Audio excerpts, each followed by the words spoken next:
Silakan Mas. Selamat pagi.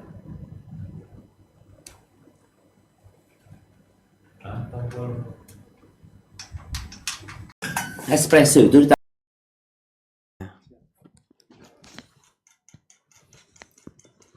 wis lakum dinukum waliyadin.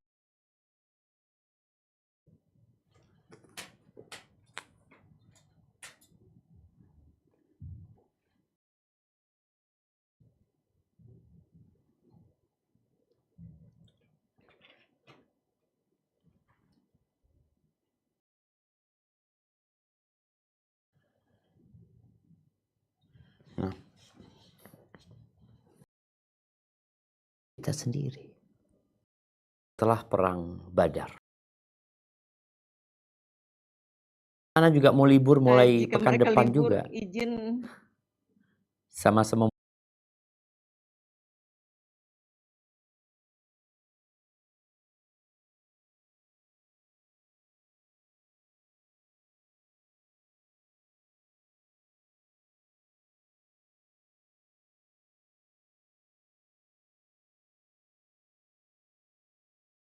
Assalamualaikum warahmatullahi wabarakatuh.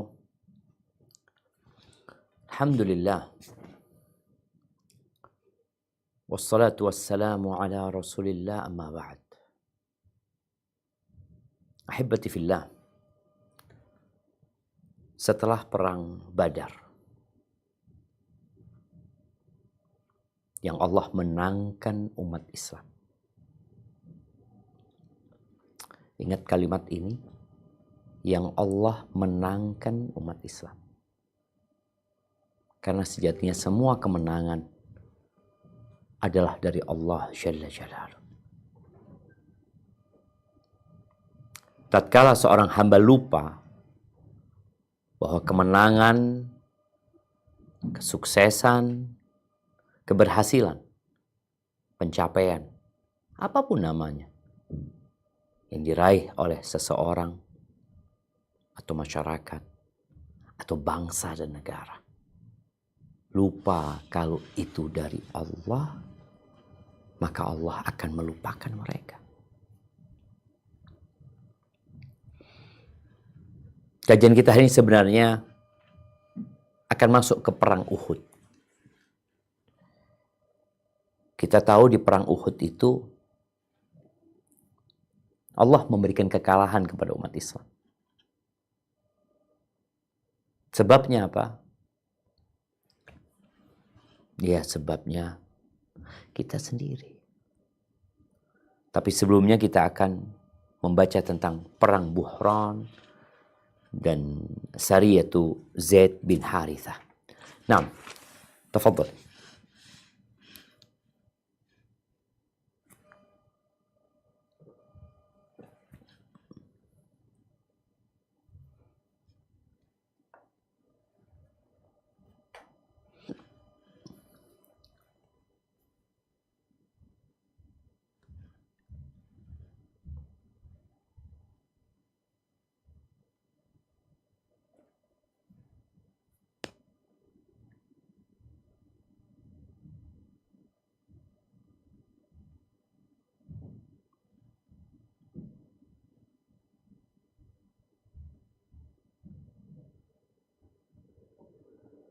Nah, tafadhal. Suara Anda terdengar? Nah, Ustaz, tadi sempat hilang Ustaz. Afwan, Ustaz. Siap. Tafadhal untuk mulai dibaca. Bismillahirrahmanirrahim. Sirah Nabawiyah, sejarah hidup Nabi Muhammad Sallallahu Alaihi Wasallam dari kitab Ar-Rahiqul Maktum fi Rahman Al-Mubarak Furi. Perang Bani Qainuqa, Perang Buhran. Ini adalah mobilisasi pasukan yang besar. Jumlahnya mencapai 300 prajurit yang dipimpin langsung oleh Rasulullah Sallallahu Alaihi Wasallam pada bulan Rabiul Akhir Hijriyah. Mereka berjalan ke suatu daerah yang disebut Buhran di Hijaz. Beliau menetap di sana hingga akhir bulan Rabiul Akhir dan awal Jumadil Ula. Namun, tidak terjadi apa-apa, lalu beliau pun kembali ke Madinah. Barakallahu fikum. Satuan Perang Zaid bin Ahibati Harith. fillah. Ada sesuatu yang menarik ya. Ketika ini disebut mobilisasi pasukan yang besar. Jumlahnya berapa? 300. Iya, pada saat itu terhitung besar. Perang Badar 300 belasan. Ini 300 lagi nih. Padahal nanti perang Tabuk 30.000. Ana ingin kita semua yang mengkaji tentang sirah ini memperhatikan perkembangan jumlah umat Islam. 300 disebut banyak. Nah, apa yang dituju sama Nabi SAW? Sebenarnya Quraisy. Ini perang Buhran, perang bersama Quraisy. Intinya jamaah, bagaimana umat Islam memotong jalur perdagangan orang-orang Quraisy ke Syam. Yang ini akan berdampak kepada ekonomi Quraisy. Makanya orang-orang Quraisy sejak kekalahan mereka di perang Badar, mereka sudah nggak aman lagi untuk melakukan perjalanan ke Syam. Dan Nabi SAW memang imma beliau berangkat sendiri atau mengirim pasukan untuk membuat orang-orang Quraisy ketakutan. Karena mereka sudah lama membuat takut umat Islam. Mereka merampas, merampok, bahkan membunuh orang-orang hanya karena mengatakan la ilaha illallah. Walaupun Rasul Sallallahu Alaihi Wasallam tidak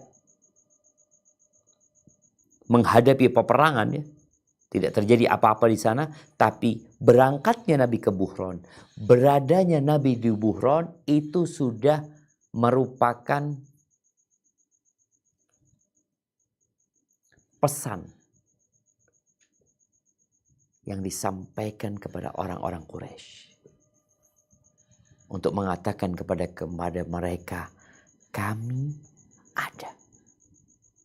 Engkau mau kemana? Karena memang nanti orang-orang Quraisy ini ketika mau ke Syam jalurnya itu lebih jauh, muter. Yang akhirnya mereka mengatakan nggak bisa kalau ini, seperti ini terus. Mereka harus datang ke kota Madinah untuk perang. Nah, itu terjadi perang Uhud. Baik. Ini perang Buhran di Rabiul Akhir tahun 3 Hijriah. Perang Badar di bulan Ramadan, Syawal, Dzulqa'dah, Dzulhijjah, Muharram, Safar, Rabiul Awal, Rabiul Akhir. Jadi kira-kira 8 bulan atau 7 bulan kemudian tetap jalur perdagangan orang-orang Quraisy ini menjadi incaran Nabi alaihi salatu wassalam. Karena di antara perang menghadapi musuh-musuh Allah itu bukan hanya dengan senjata, tapi kadang-kala perang ekonomi juga penting untuk dilakukan. Baik, kita lanjutkan ke Sariyah Zaid bin Harithah. Fadhal.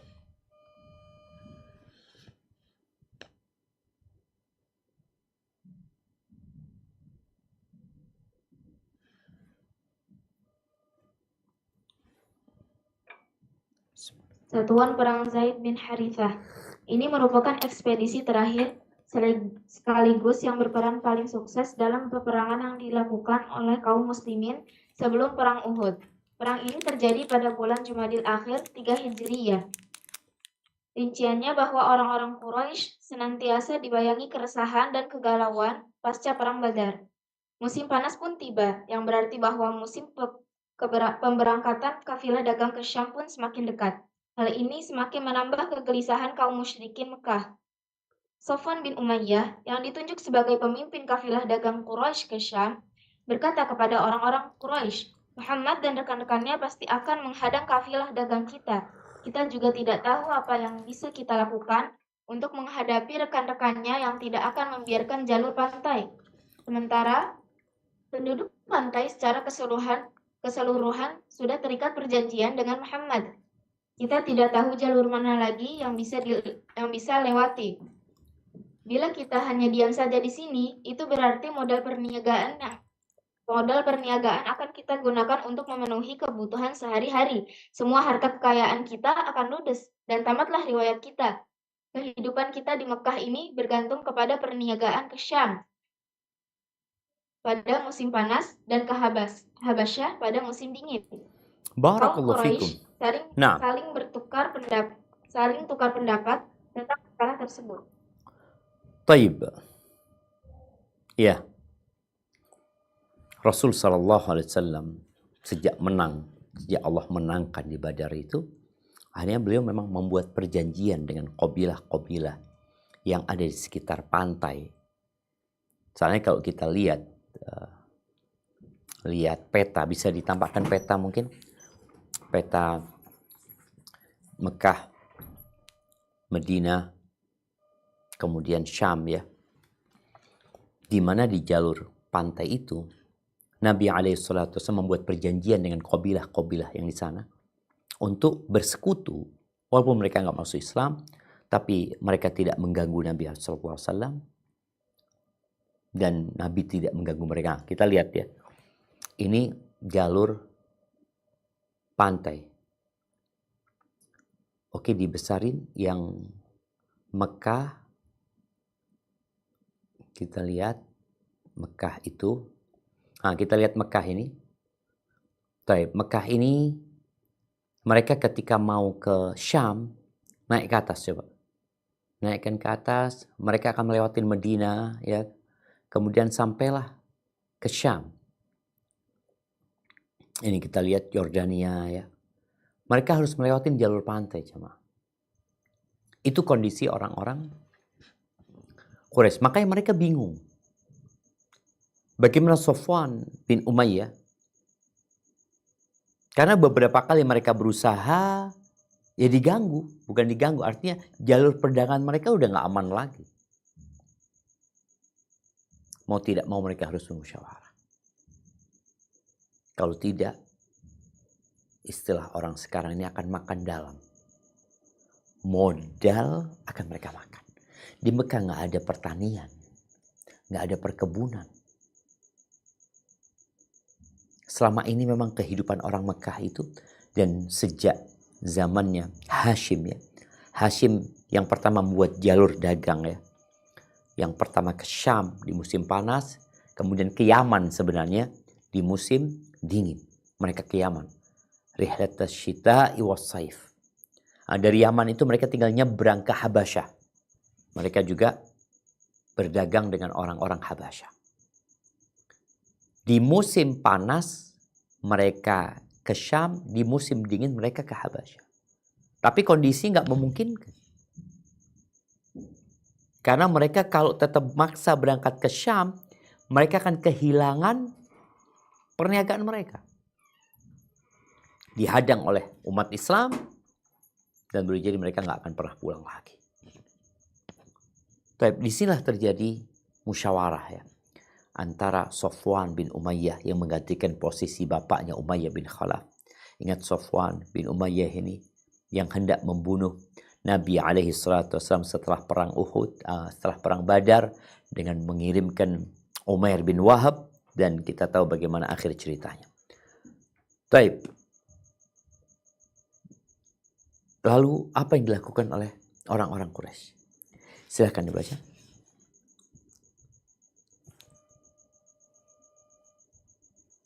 Kaum Quraisy saling tukar pendapat tentang masalah tersebut.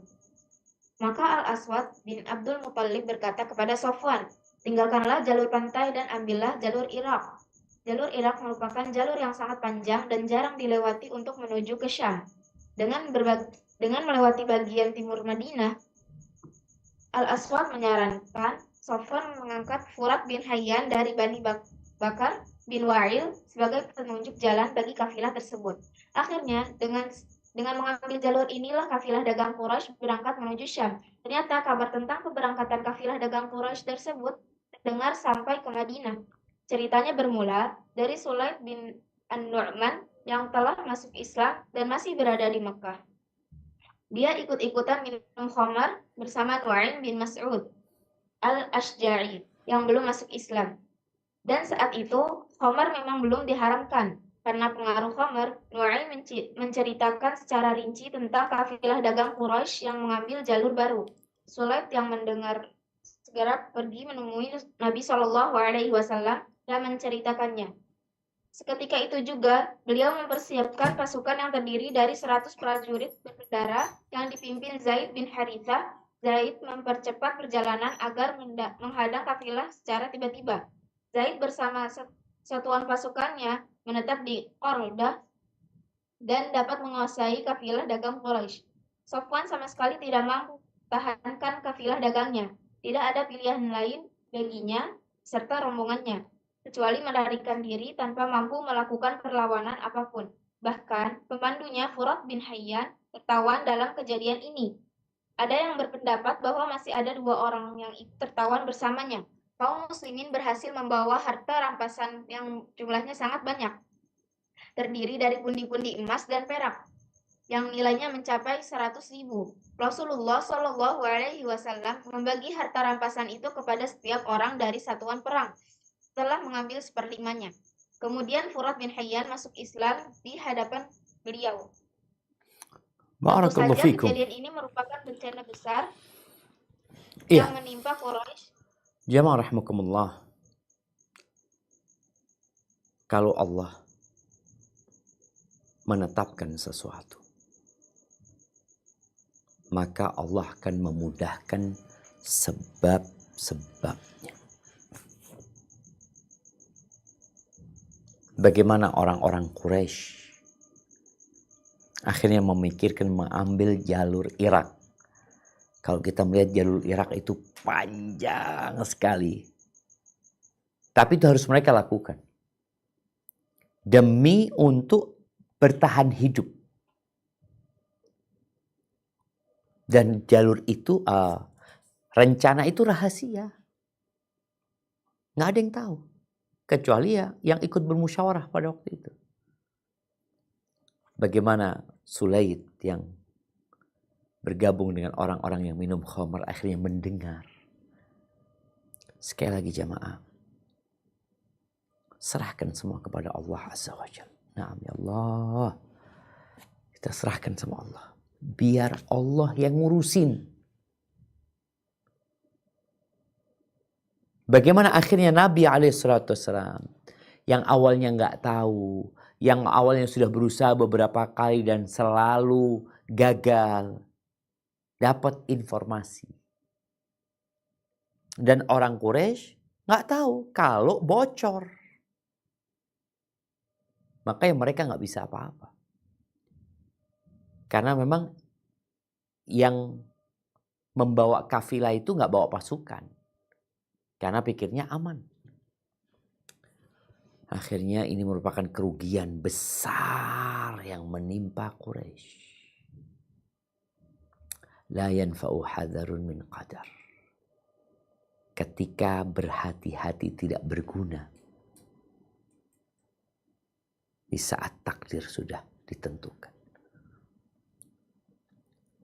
Nah, kita lihat ada di antara mereka yang ditawan dan kebanyakan mereka kabur meninggalkan harta rampasan perang yang Nabi bagikan kepada para pasukan yang dipimpin oleh Zaid bin Haritha.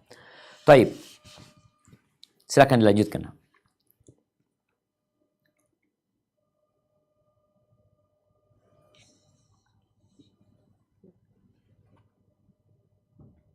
Tentu saja kejadian ini merupakan bencana besar yang menimpa Quraisy setelah Perang Badar. Mereka semakin resah, galau, dan sedih. Hanya 2 pilihan bagi mereka, membuang jauh-jauh keangkuhan dan kesombongan mereka, lalu berdamai dengan kaum muslimin, atau berperang habis-habisan untuk mengembalikan kejayaan mereka pada masa lalu dan melibas kekuatan kaum muslimin. agar mereka tidak memiliki kekuasaan lagi. Akhirnya, Quraisy mengambil pilihan kedua dan bertekad untuk menuntut balas. Untuk melaksanakan pilihan ini, mereka melakukan persiapan pertempuran menghadapi kaum muslimin. Inilah yang mengawali peperangan Uhud. Barakallahu fikum. Nah, ahibati fillah. Mereka punya dua pilihan. Pilihan berdamai, gencatan senjata, atau perang. Mereka nggak mau berdamai. Yang nanti perdamaian itu akan terjadi di Hudaybiyah. Setelah perang Khandaq.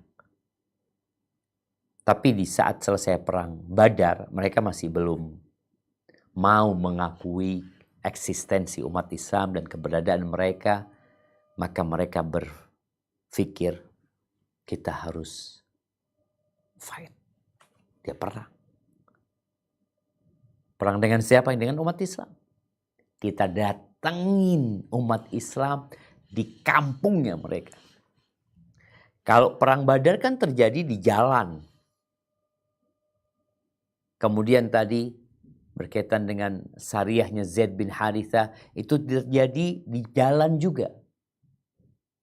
Dan kadang-kala mereka kalau mau perang janjian. Ini tanpa janjian. Mereka mempersiapkan pasukan untuk mendatangi kota Madinah. Itulah Ghazwatu Uhud. Akhir Rabiul Akhir terjadi buhran, kemudian Jumadal Akhir terjadi perang yang dapat menghadang kafilah dagangnya orang-orang Quraisy di bawah pimpin Safwan bin Umayyah. Kemudian di bulan Syawal terjadi perang Uhud. Kita akan baca bagaimana persiapan orang-orang Quraisy. Tafadhal. Perang Uhud. Persiapan Quraisy untuk perang pembalasan.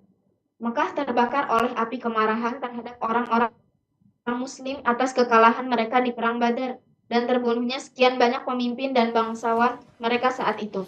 Hati mereka membara dibakar keinginan untuk menuntut balas. Bahkan, karenanya Quraisy melarang semua penduduk Mekah meratapi para korban di Badar dan tidak perlu terburu-buru menebus para tawanan.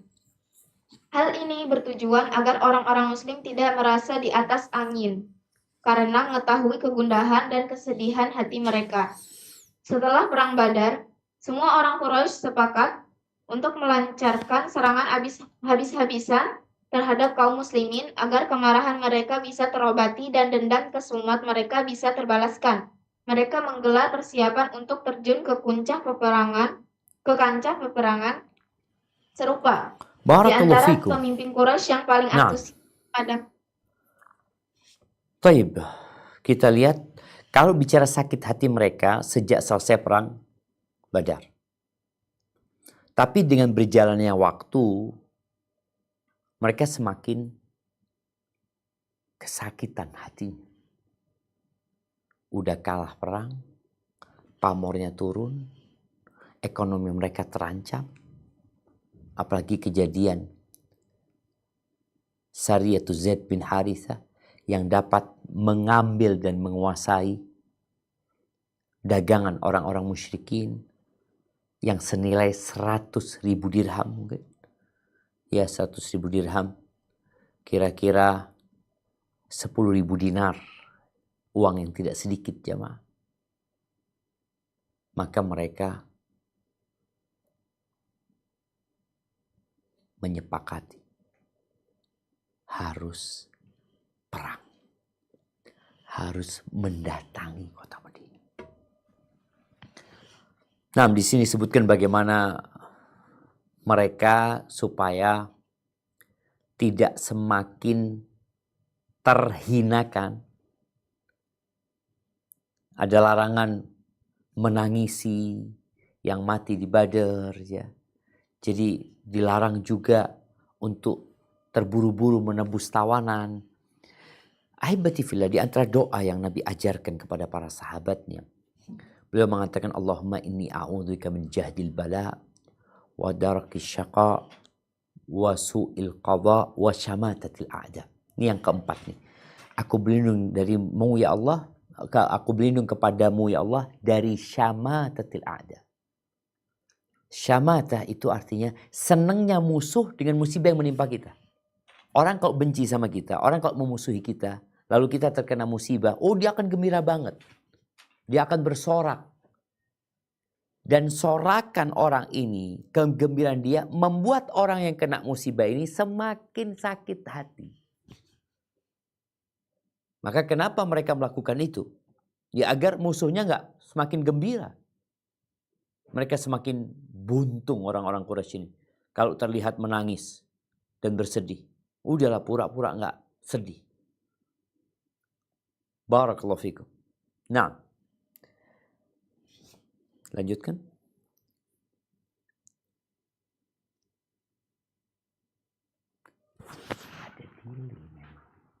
Di antara pemimpin Quraisy yang paling antusias mengadakan persiapan perang adalah Ikrimah bin Abu Jahal, Safwan bin Umayyah, Abu Sufyan bin Harb, dan Abdullah bin Abu Rabi'ah. Tindakan pertama yang mereka lakukan dalam kesempatan ini adalah pengumpulan kembali barang dagangan yang telah diselamatkan oleh Abu Sufyan dan yang menjadi sebab pecahnya perang Badar. Mereka juga menghimbau kepada orang-orang yang banyak hartanya, wahai orang-orang Quraisy, Muhammad telah membuat kalian ketakutan dan membunuh orang-orang yang terbaik di antara kalian. Karena itu, tolonglah kami dengan harta kalian untuk memeranginya. Siapa tahu kita bisa menuntut balas. Barakallahu Mereka fikum. Nah, memenuhi himbauan ini. ya, di sini ada yang perlu diperbaiki di terjemahannya. Disebutkan di sini tindakan pertama, coba ditampilkan. Tindakan pertama yang mereka lakukan dalam kesempatan ini ialah mengumpulkan kembali. Nah, mengumpulkan kembali barang dagangan yang telah diselamatkan oleh Abu Sufyan. Bukan mengumpulkan, tapi memang sejak selesai perang Badar itu mereka menahan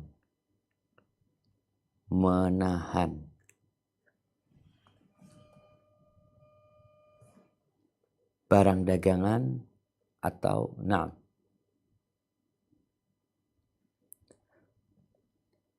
yang telah diselamatkan oleh Abu Sufyan dan yang menjadi sebab pecahnya perang Badar. Mereka juga menghimbau kepada orang-orang yang hartanya banyak. Nah, ini diperbaiki juga.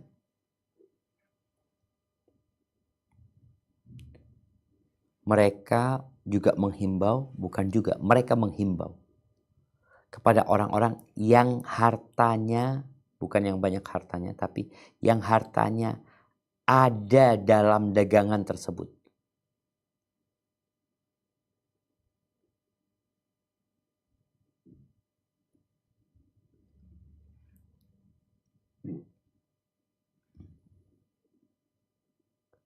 Dan kemudian mereka menghimbau atau berkata kepada orang-orang yang dagangannya ada dalam dagangan yang ditahan itu ya. Baik. Ahibati fillah, jadi selesai perang Badar kan banyak yang mati tuh di Badar. Abu Sufyan berhasil menyelamatkan Quraisy yang membawa 50.000 dinar kira-kira. Selamat tuh. Ini tidak diberikan kepada pemiliknya, tapi ditahan. Kenapa ditahan? Karena ada sesuatu yang harus mereka selesaikan. Dan peperangan ini membutuhkan modal yang besar sekali, yang modalnya lebih besar daripada modal buka usaha, buka pabrik, buka apa yang namanya perang, butuh modal besar. Maka ketika mereka tahan, mereka kemudian berkata kepada pemilik harta yang ditahan itu, yang punya harta di sana. Apa kata mereka? Ya, bantulah kami gitu. Karena kalian tahu apa yang dilakukan oleh Muhammad SAW. Di Mekah nggak ada satu pemimpin. Karena sistem politik yang ada di Mekah, sosial politik itu, ya pemimpinnya adalah kepala kabilah. Tidak ada kepala negara di sana. Maka yang bisa mereka lakukan adalah menahan dan meminta kepada pemilik-pemilik uang itu agar ya mereka dibantu dengan uang mereka. Taib. Apakah mereka menerima himbauan tersebut? Kita akan lihat. Tafadhal.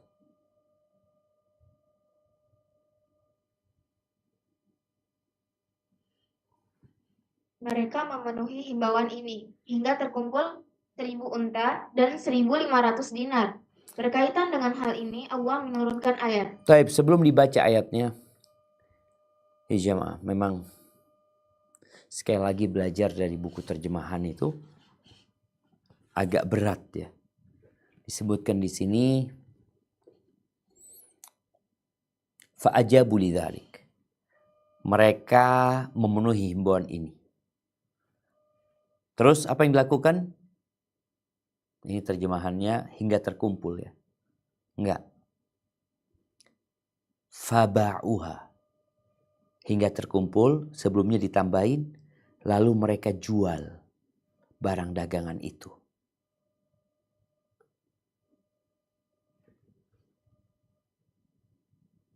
Nah, dan hasilnya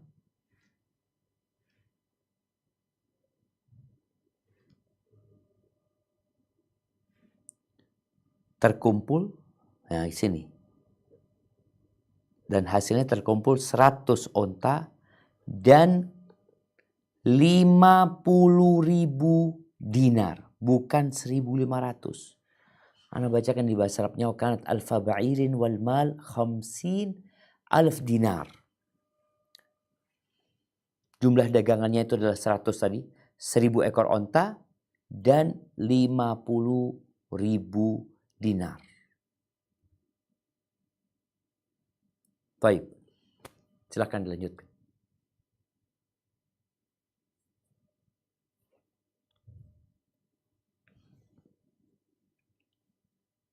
Billahi minasyaitonir rajim. Innal ladzina kafaru yunfiquna amwalahum liyasuddu an sabilillah fasayunfiqunaha thumma takunu alaihim hasratan thumma yughlabun. Ketika Ana ngomong Sesungguhnya orang-orang kafir menafkahkan harta mereka untuk menghalangi orang dari jalan Allah. Mereka akan menafkahkan harta itu, kemudian menjadi sesalan bagi mereka dan mereka akan dikalahkan. Nah, Mereka membuka lanjutkan. Mereka membuka pintu dukungan bagi siapa saja yang hendak berperang dalam memerangi kaum muslimin, baik yang berasal dari keturunan Habasyah, Kinana, maupun Tihamah. Taib, Mereka menggunakan ini cara ada ucapan keturunan Habasyah ya. Al-Ahbash.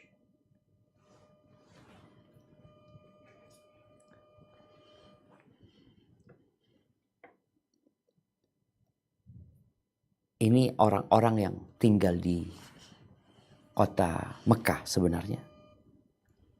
Yang mereka adalah orang-orang yang ahli ibadah, mereka bukan asli penduduk sana. Yang mereka diharapkan mau mendukung peperangan Quraisy ini. Baik, lanjutkan dahulu.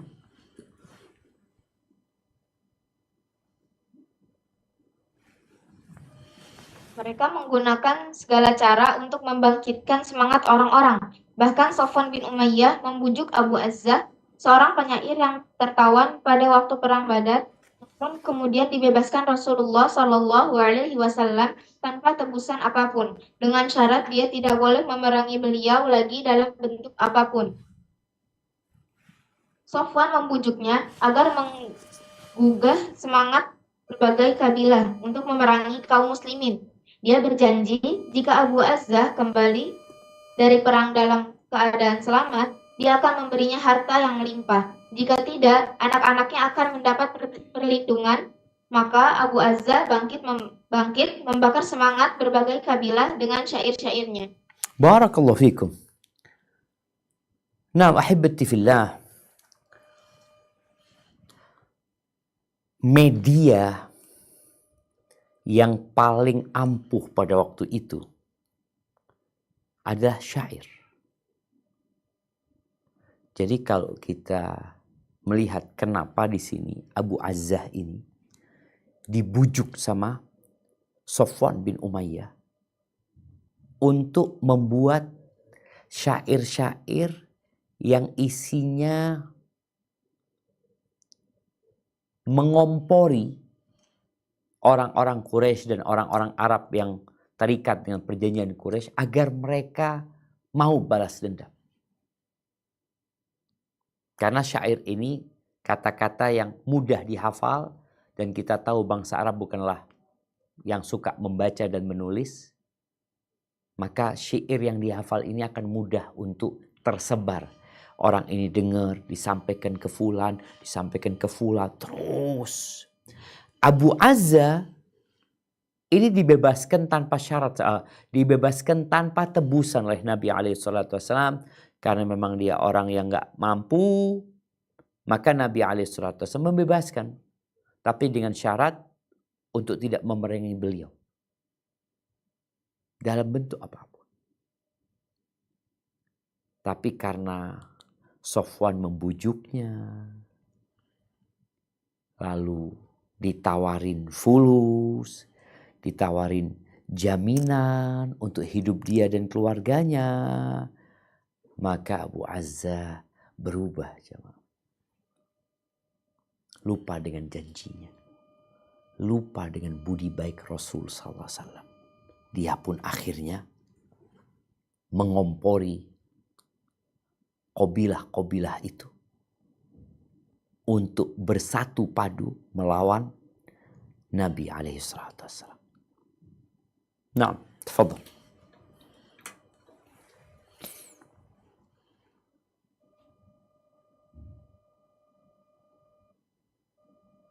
Mereka juga menggunakan penyair lain untuk tugas ini, yaitu Musafi' bin Abdulmanaf al-Jumahi. Abu Sufyan adalah orang yang paling bersemangat melakukan persiapan menghadapi kaum muslimin. Setelah dia kembali dari perang Sawik dengan tangan hampa, dan bahkan dia kehilangan harta yang cukup banyak saat itu. Api dendam semakin membara setelah yang terakhir kali orang-orang Quraisy kehilangan barang dagangannya di tangan satuan pasukan kaum muslimin yang dipimpin oleh Zaid bin Harithah. Bahkan mengancam ekonomi mereka. Kesedihan dan kegalauan yang bertumpuk-tumpuk ini semakin mendorong mereka untuk cepat-cepat mengadakan persiapan perang melawan kaum muslimin. Kekuatan pasukan Quraisy. Taib, barakallahu fikum. Kita di sini tadi yang disebutkan bahwasanya penyair ini menjadi media yang sangat ampuh untuk memobilisasi kabilah-kabilah yang ada. Dan ahibati fillah, media massa sekarang ini ditakuti. Di beberapa negara itu ada media yang dikunci, yang ditutup. Kenapa? Karena dengan media itu akhirnya bisa menggalang massa, bisa menyebarkan hoax umpamanya di antara mereka, apa saja lah media ini. Sangat membahayakan sekali. Nah, dulu syair. Maka di sini disebutkan ada penyair lain namanya Musafi' bin Abdul Manaf al-Jumahi. Kemudian orang-orang itu sangat bersemangat untuk melakukan perang ini. Artinya tumpukan kejadian-kejadian tadi disebutkan ada perang Sawiq ya, kemudian kegagalan Safwan bin Umayyah membawa dagangan ke Syam, maka hal ini akhirnya meledak. Ditambah lagi tadi penyair-penyair yang akhirnya membakar kondisi, membakar semangat orang-orang Arab untuk membalas dendam. Kekuatan pasukan Quraisy, seperti apa kekuatan mereka? Artinya dua penyair yang dipakai, harta yang dikumpulkan, harta tadi yang ditahan kemudian digunakan untuk modal perang. Dapat apa mereka? Berapa yang bisa mereka kumpulkan untuk diajak perang? Karena di antara mereka ada yang perang juga karena dikasih fulus. Ya tentara bayaran ya. Ada juga di antara mereka. Nanti kita akan tahu bahwasanya yang membunuh Hamzah itu juga tadi tentara bayaran sebenarnya. Bukan orang yang ingin memerangi umat Islam atau ingin membunuh Hamzah, nggak ada. Dia hanya dibayar untuk melakukan tugas.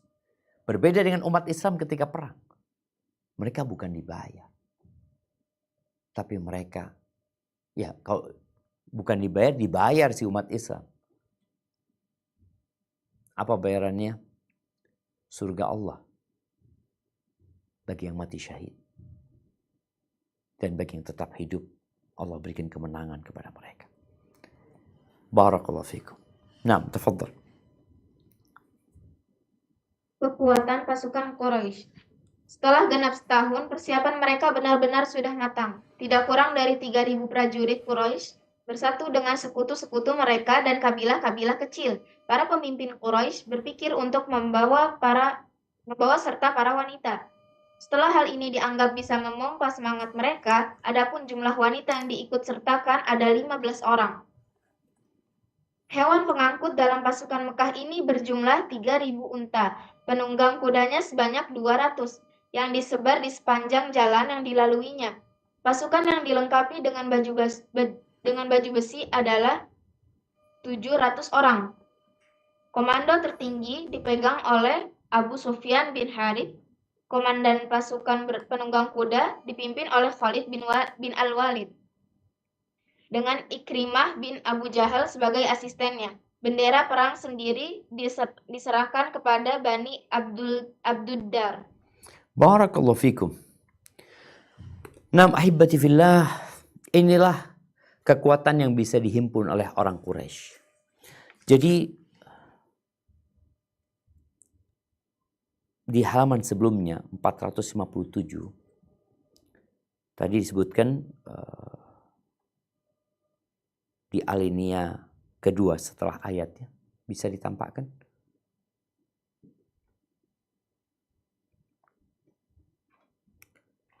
Ini ada tulisan berasal dari keturunan Habasyah. Ini tolong diperbaiki. Sebutkan Ahbash, tulis saja Ahbash. Bukan Habasyah tapi Ahbash. Ahbash. Nanti kita akan jelaskan Ahbash itu bukan keturunan Habasyah ya. Ahbash. Baik. Jadi sebenarnya Ahbash ini kabilah-kabilah yang membuat satu perjanjian di lembah Ahbash namanya, atau di gunung, ya disebutkan di lembah Ahbash, Al-Ahbash, atau di bawah gunung Hubshi, yang kemudian mereka yang melakukan perjanjian persekutuan itu disebut Ahbash. Seperti itu. Jadi bukan keturunan Habasyah. Mereka orang-orang Arab, orang-orang Mekah sebenarnya, tapi yang terikat dengan satu perjanjian. Tapi akhirnya mereka bisa mengumpulkan berapa banyak jumlah pasukan? 3.000 prajurit. 3.000 jemaah. Waktu perang Badar nggak sampai 1.000 atau 1.000-an. Udah meninggal 70 orang. Maka kalau orang Quraisy semuanya jumlahnya yang bisa perang itu pada saat penaklukan kota Makkah itu cuma 2.000.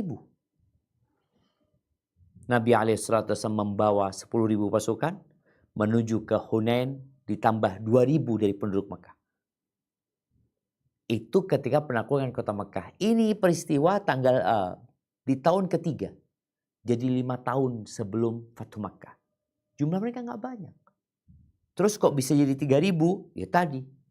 Berasal dari kabilah-kabilah yang ada di sekitar kota Mekah. Tapi 3.000 plus 15 wanita. 15 wanita ini supporter aja.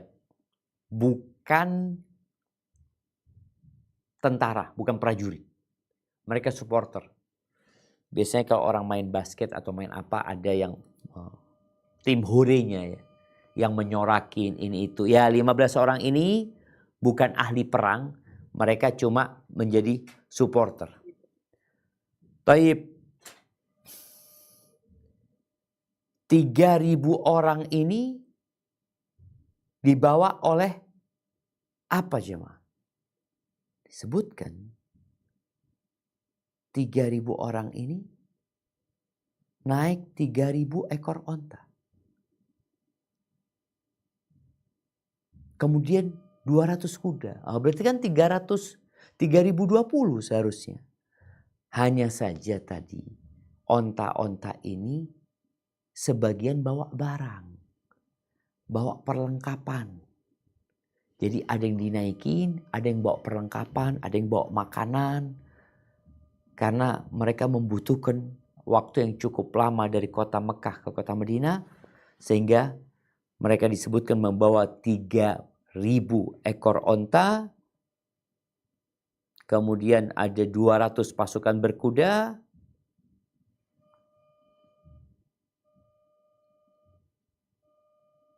Kemudian ada 700 pasukan yang menggunakan baju besi.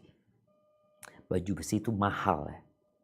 Sehingga dari 3.000 itu hanya 700 orang yang pakai baju besi. Dan banyak sebenarnya. 700.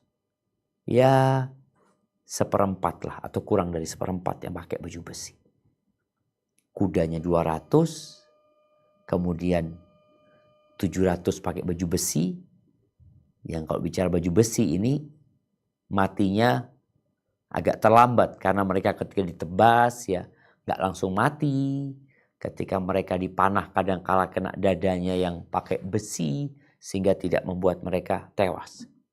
Tapi kemudian pembagian pasukan ini, ada pasukan berkuda, ada pemimpin utama yaitu Abu Sufyan, dan ada pun yang memegang bendera memang Bani Abdiddar ya.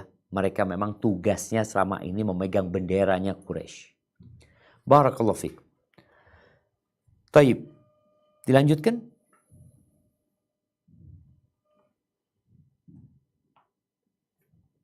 Pasukan Mekah mulai bergerak. Setelah persiapan dirasa cukup, pasukan Mekah bergerak menuju Madinah.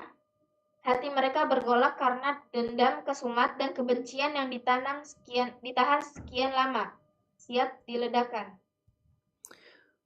Nah, Mata-mata Nabi lanjutkan. Shallallahu Alaihi Wasallam mengintai gerak-gerik musuh.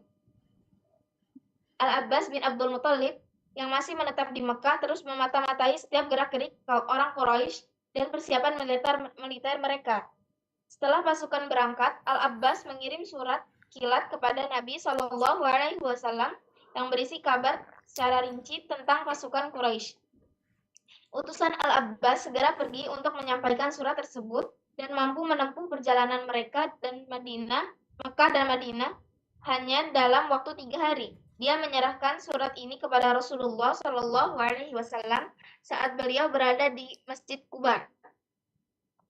Beliau menyuruh Ubay bin Ka'ab untuk membacakan surat itu dan memerintahkan agar dirahasiakan. Sejurus kemudian beliau kembali ke Madinah, lalu memusyawarahkan permasalahannya dengan para pemuka Muhajirin dan Ansor. Barakallahu fikum. Subhanallah jemaah ya. Sekali lagi kita itu harus percaya dengan kebesaran Allah Azza wa Jalla. Kalau Allah menghendaki sesuatu, sebab-sebabnya dimudahkan. Tadi Sariyatu Zaid bin Haritha bagaimana yang dapat menghadang kafilah dagang Quraisy yang sudah lewat jalur Irak. Kok bisa ketahuan gitu loh. Ada sebabnya, Allah mudahkan. Berkaitan dengan orang-orang Quraisy yang mau datang ke kota Madinah. Mereka nggak janjian. Mereka maunya ya menyerang secara mendadak kota Madinah. Tapi ternyata Allah sediakan Abbas, paman Nabi SAW. Yang pada saat itu, Abbas ini masih musyrik. Tapi dia sayang sama keponakannya. Akhirnya dia tulis surat. Jarak Mekah Madinah ini 435 km. Ya hampir 500 lah, tergantung di mana dia tinggalnya di Mekah ini sebenarnya. Itu biasanya ditempuh 6-7 hari. 6-7 hari naik onta. Tapi subhanallah, utusan Abbas ini bisa melakukan perjalanan dalam 3 hari. Allah mudahkan lagi. Entah naik onta atau naik kuda, yang dahulu pengantar surat itu biasanya ada pos-posnya. Mereka naik kuda sampai pos sekian, kudanya baru, naik kuda yang baru lagi dia. Nanti sampai pos sekian, ganti kuda. Orangnya tetap, tapi kudanya ganti baru. Atau orangnya berganti. Sehingga lebih cepat sampai daripada yang naik onta dan berhenti-berhenti. Dan Nabi SAW pada saat itu ada di Kuba. Nabi nggak bisa baca. Maka Nabi SAW memerintahkan kepada Ubay bin Ka'ab untuk membacakan surat itu. Setelah surat itu dibacakan, Nabi balik ke kota Madinah dan minta isi surat itu dirahasiakan. Kenapa? Ya karena beliau harus bermusyawarah dengan pemimpin-pemimpin, pemuka-pemuka Muhajirin dan Ansar. Dan inilah sosok seorang pemimpin yang baik ya. Tidak memutuskan sesuatu dengan sendiri, karena boleh jadi dia perlu mendengarkan usulan orang yang di antara usulan-usulan yang disampaikan boleh jadi ada usulan yang lebih baik, lebih tepat daripada usulan dia sebagai seorang pemimpin. Barakallahu fiik. Nah,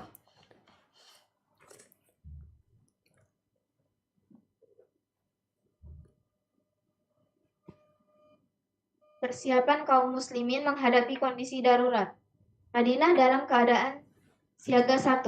Tak seorang pun lepas dari senjatanya, sekalipun sedang sholat. Mereka tetap dalam keadaan siaga untuk menghadapi segala kemungkinan yang bakal terjadi. Sejumlah orang Ansor seperti Sa'ad bin Mu'adz, Usaid bin Hudayr, dan Sa'ad bin Ubadah senantiasa menjaga Rasulullah SAW. Mereka selalu berada di dekat pintu rumah beliau. Setiap pintu gerbang Madinah pasti dijaga oleh sejumlah orang karena dikhawatirkan musuh akan menyerang secara mendadak. Sejumlah orang muslim lainnya bertugas memata-matai setiap gerakan musuh. Mereka berkeliling di setiap jalur yang bisa dilalui orang-orang musyrik untuk menyerang kaum muslimin. Allahu Akbar jemaah.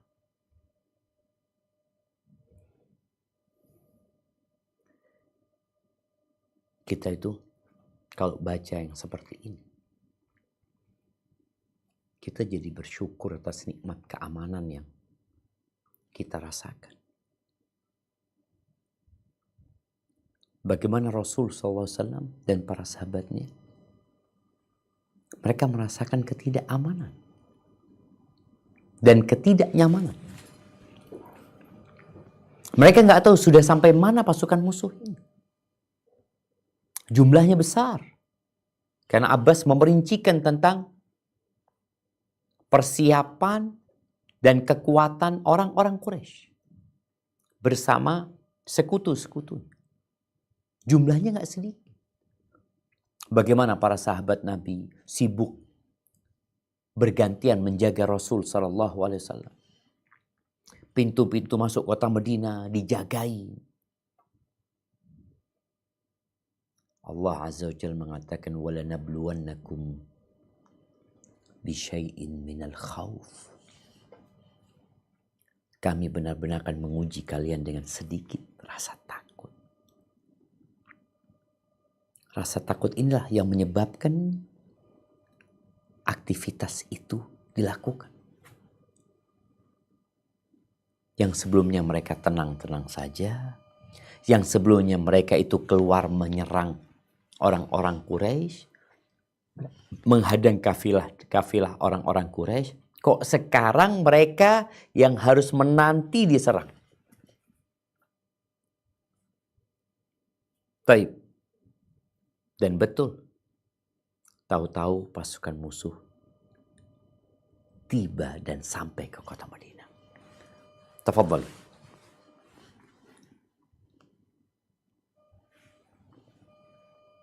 Pasukan Mekah tiba di sekitar Madinah. Pasukan Mekah meneruskan perjalanan dengan mengambil jalur utama ke arah barat menuju Madinah. Ketika mereka tiba di Abwa, Hindun binti Utbah, istri Abu Sufyan, mengusulkan untuk menggali kuburan bagi Rasulullah Shallallahu Alaihi Wasallam. Namun, para komandan pasukan Quraisy menolak usulan tersebut. Kali ini, mereka sangat hati-hati terhadap akibat yang harus dihadapi bila mereka Baik. berbuat seperti itu. Jamaah. Aneh ini kadangkala capek ya ketika baca terjemahan yang memang parah gitu loh. Coba dibaca lagi. Ketika mereka tiba di Abwa, nah coba dibaca. Ketika mereka tiba di Abwa, Hindun binti Utbah, istri Abu Sufyan, mengusulkan untuk menggali kuburan bagi Rasulullah Shallallahu Alaihi Wasallam. Baik, pertanyaannya buat santriwati ini. Kenapa kok gali kuburan Nabi SAW di Abwa? Kenapa? Coba ditulis Abwa itu dari Madinah berapa jauh? Abwa. Al-Abwa.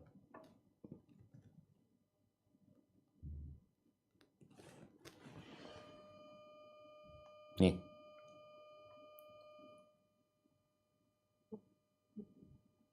Al-Abwa ini berapa tuh? Coba dilihat tuh. Dari Madinah. Naik mobil 2 jam 31 menit. Berapa kilo? 222 kilo. Taib. Pertanyaannya, kenapa kalau suruh gali kuburan Nabi SAW di situ? Di Abwa itu ada kuburannya siapa?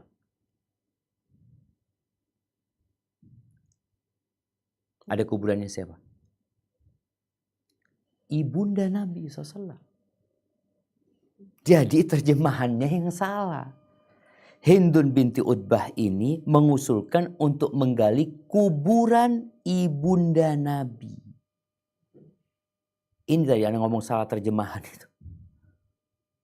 Ibunda Rasul SAW. Maka komandan pasukan Quraisy menolak. Karena mereka sangat berhati-hati. Ini apa ya? Karena sakit hatinya dengan Nabi SAW. Itu akan berbahaya nantinya kalau kita melakukan hal yang seperti ini. Apa urusannya sama ibunda Nabi SAW? Tapi Hind mengusulkan hal itu. Tapi pemimpin pasukan Quraisy menolak karena konsekuensinya berat kalau mereka sampai melakukan itu. Ya, semoga kita bisa memahami kenapa buku terjemahan itu kadangkala ya seperti ini. Sehingga orang jadi salah faham. Menggali kuburan bagi Rasulullah SAW. Apa urusannya? Nabi SAW digalikan kuburan di Abwa. Tapi mereka ingin menggali kuburan ibunda Nabi SAW. Ingin mengambil, mengeluarkan atau merusak jasadnya kalau memang ada. Barakallahu fiik. Baik, dilanjutkan.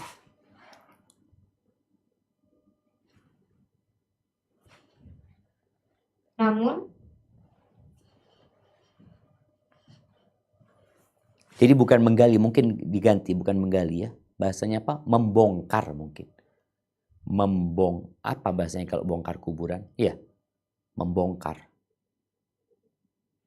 kuburan Nabi SAW. Taib. Lanjutkan. Namun para komandan pasukan Quraisy menolak usulan tersebut. Kali ini mereka sangat hati-hati terhadap akibat yang harus dihadapi bila mereka berbuat seperti itu. Pasukan melanjutkan perjalanan hingga mendekati Madinah. Mereka melewati Wadi Al-Aqib, lalu membelok ke arah kanan hingga tiba di dekat Bukit Uhud. Tepatnya di lokasi yang disebut Ainain, di sebelah utara Madinah. Pasukan Quraisy mengambil tempat di sana saat Jumat 6 Syawal 3 Hijriyah. Barakallahu fikum. Ya ahibati fillah. Pasukan Quraisy sudah sampai Madinah. Mereka yang selama ini berada di kota Mekah, yang sempat mereka ingin menyerang kota Madinah seperti Abu Sufyan di Ghazwah di Sawiq ya, yang kemudian tepungnya itu pada berjatuhan. Tahu-tahu mereka sudah sampai ke kota Madinah yang jaraknya dari jantung kota Madinah atau dari Masjid Nabawi Uhud ini ya hanya 3 kilo. Kalau kita jalan kaki itu mungkin 35 menit, 40 menit. Jadi mereka tinggal sejengkal lagi masuk ke dalam kota Madinah. Tapi mereka nggak masuk ke kota Madinah. Maka kita akan lihat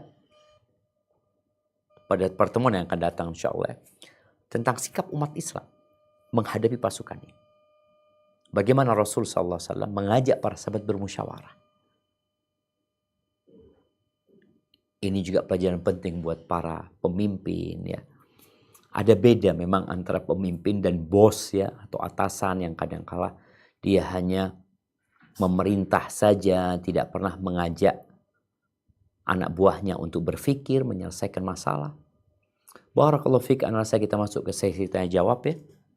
Ana serahkan ke moderator, jazakillah khair.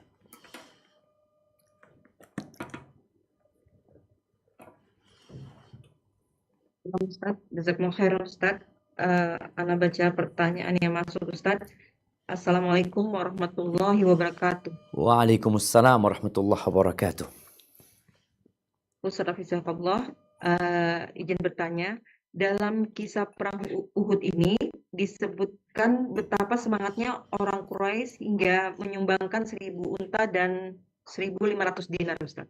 Semangat Itu apa yang mendorong 1500 mereka perbaiki. sedemikian rupa Ustadz? Apakah mereka juga mengharapkan sebagaimana yang kita harapkan yaitu surga Ustadz? Demikian Ustadz. Jazakumullah khairan Ustadz. Nah, yang pertanyaannya kurang heboh ya.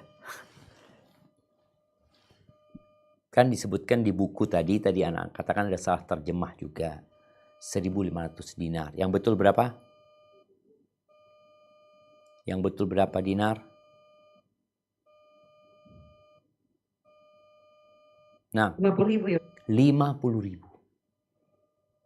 Tapi anak kepingin dihitung lagi. 50.000 dinar itu berapa juta? Ayo dihitung. 50.000 dikali 4,4 gram emas. Lalu dikali emas hari ini berapa? 13.000. 1.300.000. Nah, jadinya berapa?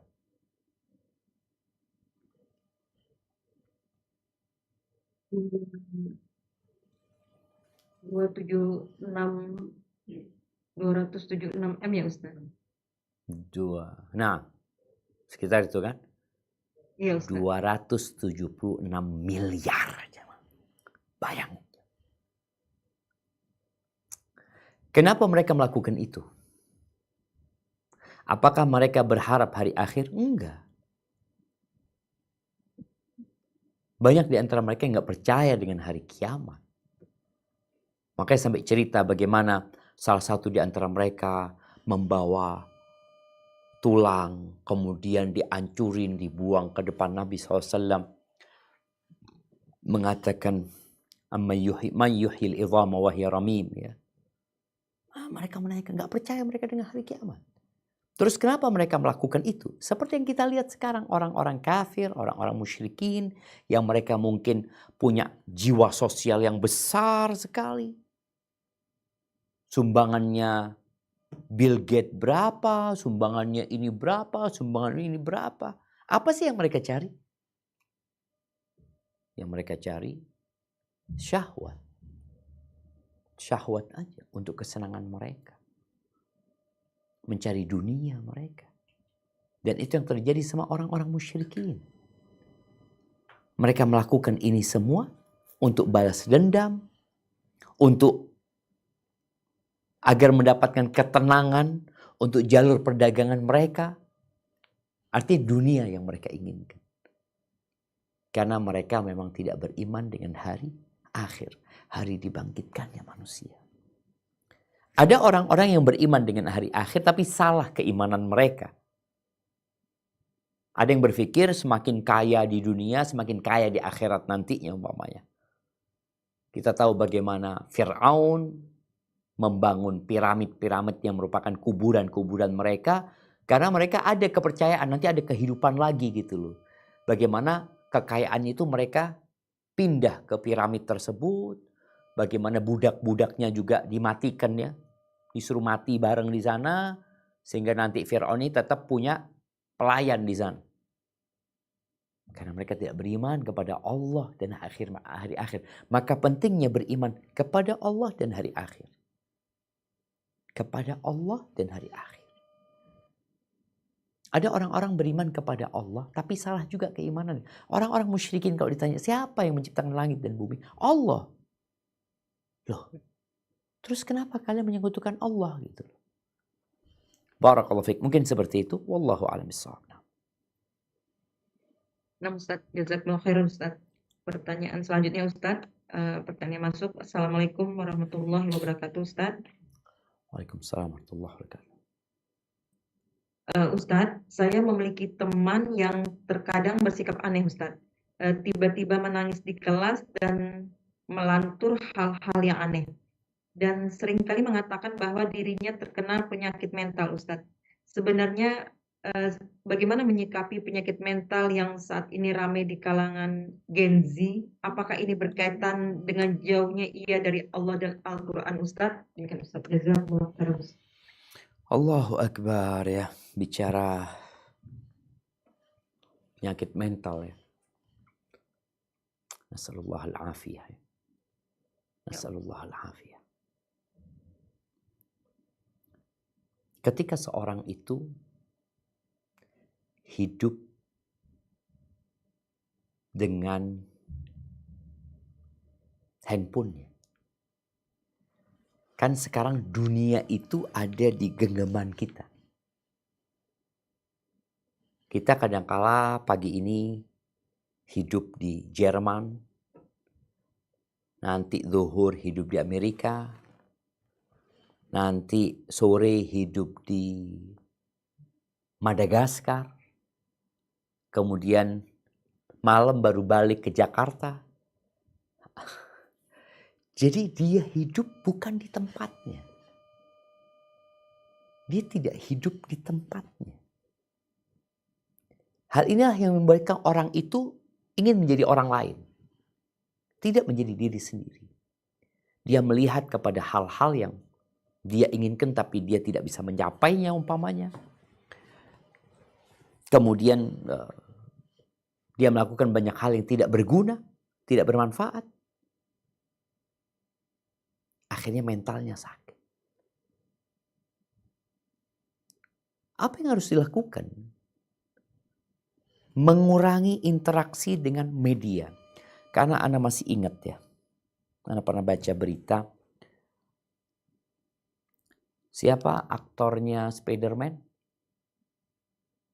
Siapa namanya? Tom Holland ya. Tom Holland itu pernah mematikan media dia 1 bulan. Dia matikan. Karena dia berobat, katanya dia sakit mentalnya ini. Maka dilarang untuk hidup dengan medianya selama 1 bulan. Baru sembuh gitu loh. Makanya kalau bicara teman-teman yang sekarang sedang sakit mentalnya, udah putuskan hubungan dengan media sosial. Ada yang bahkan, ada cerita seorang di Arab Saudi ya, dia termasuk konten kreator kalau nggak salah, YouTuber dia. Dia itu berulang kali ngomong sama teman-temannya, aku ini sakit kata dia. Kata teman-temannya, oh engkau kurang bersyukur kata dia, engkau ini Masya Allah hidupnya fulus ini itu. Padahal kata dia, ana ini sudah beberapa kali naik ke loteng rumahnya mau loncat. Karena orang nggak percaya dia sakit. Mentalnya. Dikatakan kurang bersyukur. Betul loh, ada sakit itu. Sampai suatu hari kata dia, ana itu naik ke loteng, sudah mau melemparkan dirinya. Dia telepon. Dia ngomong, aku akan telepon temennya, kalau temanku nggak percaya, aku akan loncat. Akhirnya ngomong sama temennya. Ternyata temennya percaya. Oh iya aman itu sakit itu. Bisa diobatin kata dia. Akhirnya nggak jadi dia loncat. Ketika dia dibawa ke dokter, dokter mengatakan kepada dia, engkau selama 3 pekan jangan pegang handphone. Handphone nggak boleh. Wah ini, lihat ya, Tom Holland itu, saya berhenti menggunakan media sosial demi kesehatan mental saya. Karena menurut saya Instagram dan Twitter terlalu merangsang dan membuat kewalahan. Jamaah, itu Tom Holland. Ini penyakitnya di sini, di media sosial. Nah, kembali kepada cerita yang orang Saudi itu, akhirnya dia kalau nggak salah 3 bulan tuh nggak boleh pegang handphone. Handphone nggak boleh pegang. Terus apa yang dia lakukan? Baca buku di rumah, ya, nggak apa-apa, baca Quran.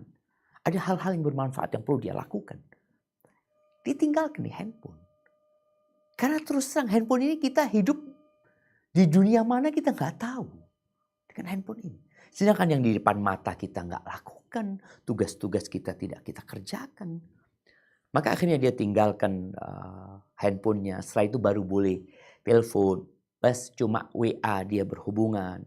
Belum yang lainnya nggak boleh tetap. Sampai akhirnya 6 bulan kalau nggak salah dia akhirnya sembuh. Tapi intinya buat teman-teman Gen Z ini ya bagaimana menghindari yang namanya berinteraksi dengan handphone kita. Perlu menjaga dan kita perbanyak baca Al-Quranul Azim. Kita baca buku-buku yang bermanfaat. Kita melakukan aktivitas yang berguna. Salah satunya adalah olahraga. Olahraga. Sekarang ini fisik kita nggak bergerak. Ngapain kita? Nggak ada. Duduk main handphone. Kemana? Naik motor. Naik mobil. Naik kereta. Dulu orang jalan kaki. Jadi masih ada aktivitas di fisiknya yang membuat jiwanya jadi sehat. Jadi fisik yang sehat itu insya Allah akan berdampak kepada jiwa seseorang. Tentunya jiwa ini jiwa yang beriman ya.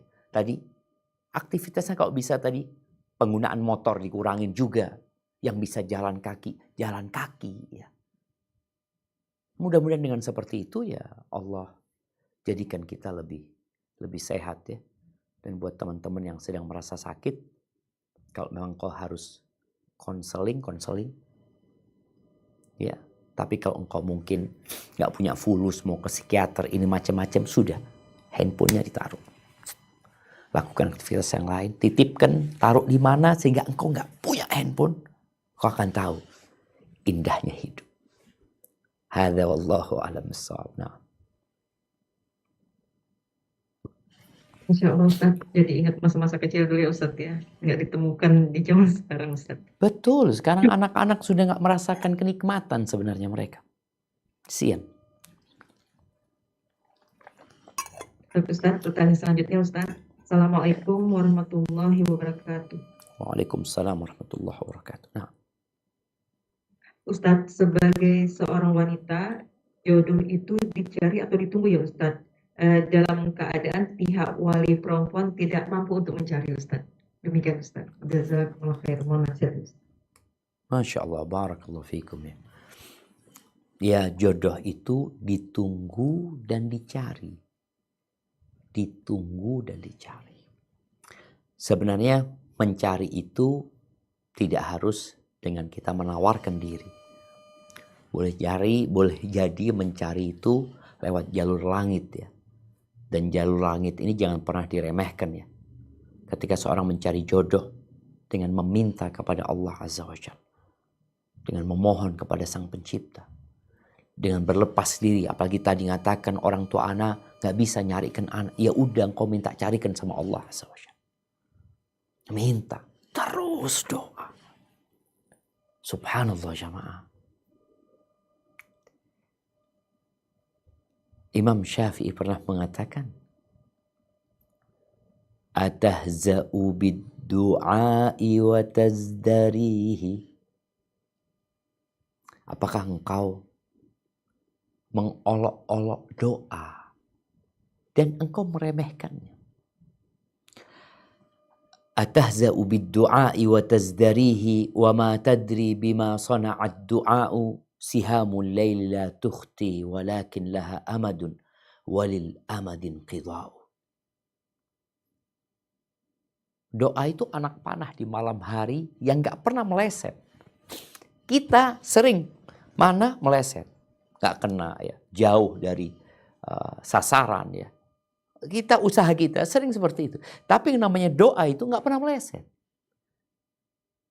Walakin laha amadun. Akan tetapi ada waktunya gitu loh. Ketika waktunya datang semua akan jadi indah. Tinggal kita itu kadang-kala menunggu waktunya ini gak sabar. Kemudian kita berhenti berdoa. Ditambah lagi putus asa dan buruk sangka kepada Sang Pencipta. Jangan. Doa lagi engkau. Doa, perbanyak istighfar. Ada usaha yang bisa dilakukan, lakukan usaha. Dan ana mau ngasih nasihat ya, karena ana dapat satu kejadian di mana ada seorang tua yang punya anak perempuan, yang anak perempuannya ini setiap ada yang mau nadzor dipersilahkan. Setiap ada yang mau nadzor dipersilahkan. Tolong tidak seperti itu. Para ulama di antara Syekh Utsaimin yang ana tahu ya, ketika beliau memberikan beberapa syarat untuk nadzor ya. Karena hukum asalnya kan anak ini nggak boleh ngelihat perempuan itu, nggak boleh. Tapi karena ada keinginan untuk menikah, maka diperbolehkan nadzor. Tapi bolehkah ana nadzor, sedangkan ana udah nggak mau nikah sama dia? Atau ana nadzor, padahal ana tahu dia akan nolak ana. Contohnya, umpamanya ada seorang perempuan yang dia ini nggak mau dijadikan istri kedua. Sudah ngomong dia enggak. Aku kalau istri kedua enggak. Ibunya juga ngomong enggak. Nah, yang melamar ini seorang laki-laki yang beristri. Yang mau nadzor. Padahal tahu dia nggak mau. Maka nggak boleh nadzor. Dan keluarga juga jangan membiarkan anaknya dinadzor. Karena tahu enggak kita nggak mau. Ya sudah jangan. Jadi ketika ada lampu hijau, enggak, mungkin engkau akan diterima. Mungkin diterima. Mungkin juga engkau tertarik sama perempuan ini. Ya silahkan. Jangan kemudian karena tadi menunggu lama, akhirnya dia udah siapa aja, lihat. Jangan.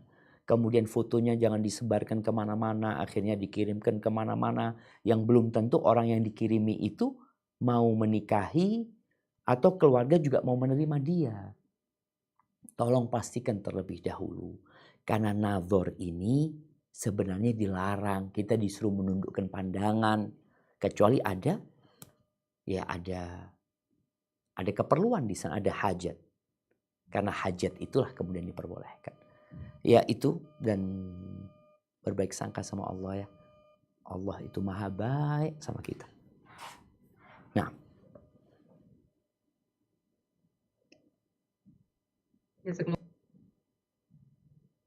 Jazakumullah khairan Ustaz. Sedikit Ustaz mengenai ta'aruf atau tukar biodata tadi Ustaz.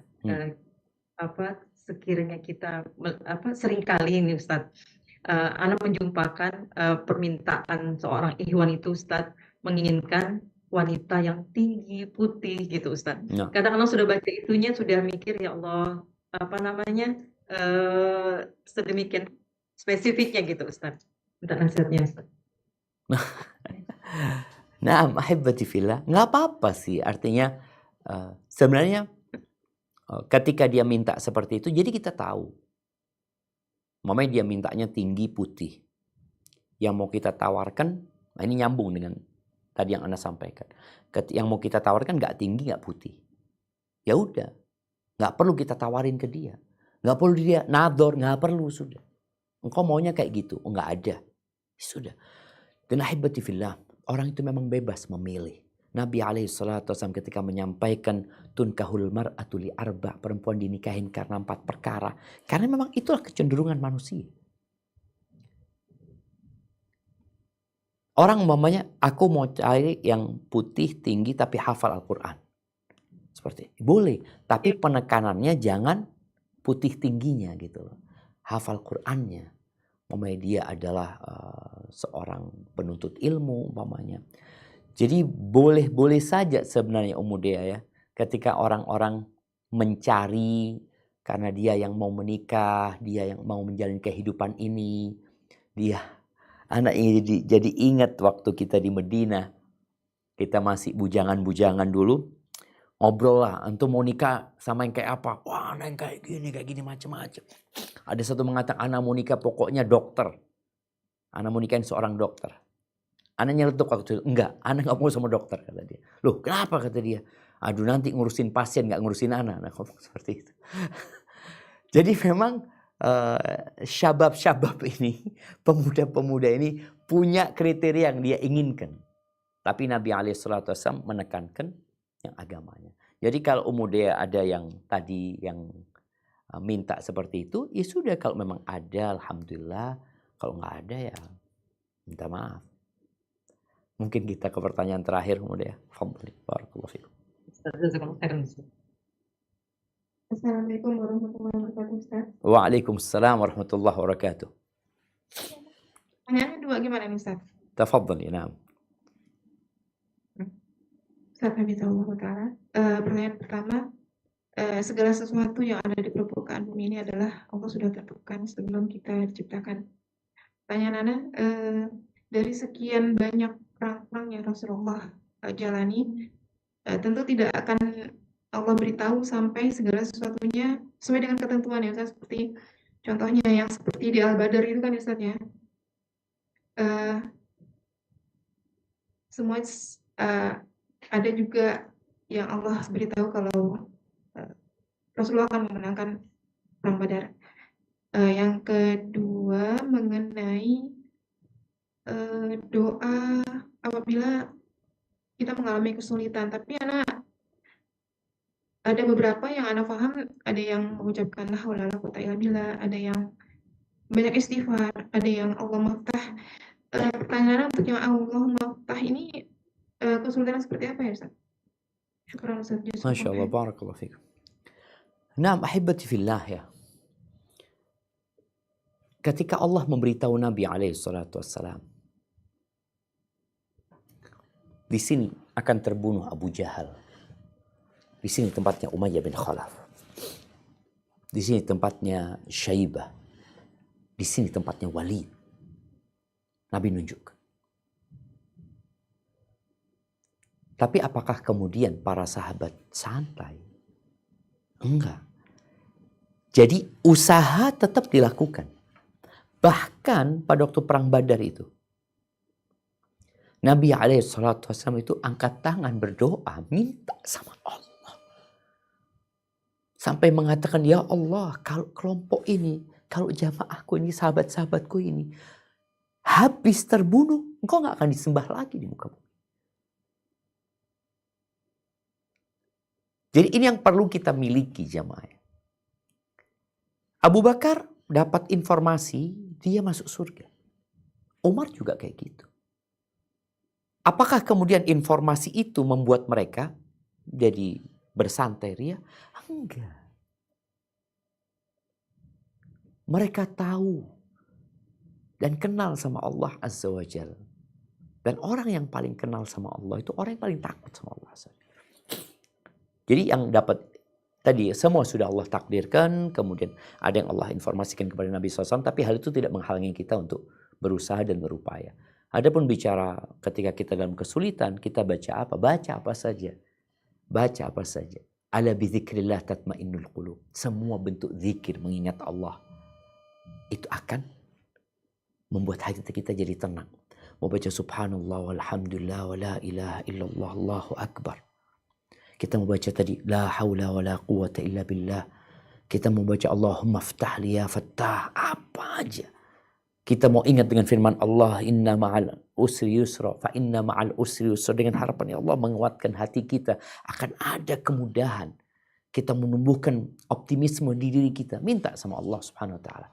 Jadi atau doa yang Allahumma inni a'udzubika minal hammi wal hazan, atau doa Allahumma anta rabbi ana abduk ibnu abdika ibnu amatik nasiyati biyadik, ya. Yang jelas teruslah menggantungkan diri sama Allah Azza wa Jal, baca hasbunallah wa ni'mal wakil. InsyaAllah engkau akan tenang hatimu.